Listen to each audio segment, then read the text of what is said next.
নমস্কার এভরিওয়ান। এই বাবা 3-4 মাস আগে হারাই গেছে। আপনারা ভিডিওটা একটু শেয়ার করুন, যাতে বাবা জানি বাড়ি ফিরে আসতে পারে। খুব ওনার বাড়ির লোক খুঁজতেছে। আপনারা একটু ভিডিওটা প্লিজ শেয়ার করবেন সবাই, যাতে বাবা জানি বাড়ি জানি আসতে পারে। আপনারা যেখানে দেখবেন আমাদের কন্ট্যাক্ট নাম্বারে ফোন করবেন, যোগাযোগ করবেন, জানি অসহায় বাবা জানি বাড়ি ফিরে আসতে পারে।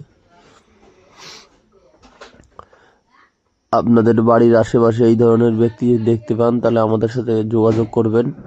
আর এই অসহায় বাবা জানি বাড়ি আসতে পারে। আপনারা ভিডিওটা একটু বেশি বেশি করে শেয়ার করুন প্লিজ, বেশি বেশি করে শেয়ার করুন, জানি অসহায় বাবা জানি বাড়ি আসতে পারে। ইনার ফ্যামিলি খুবই খুঁজছে, খুবই অসুবিধার মধ্যে আছে। বাবা হারানো জ্বালা তো সবাই বোঝে না। যার বাবা আছে তারা একটা প্লিজ করবেন। নমস্কার, ভালো থাকবেন সবাই।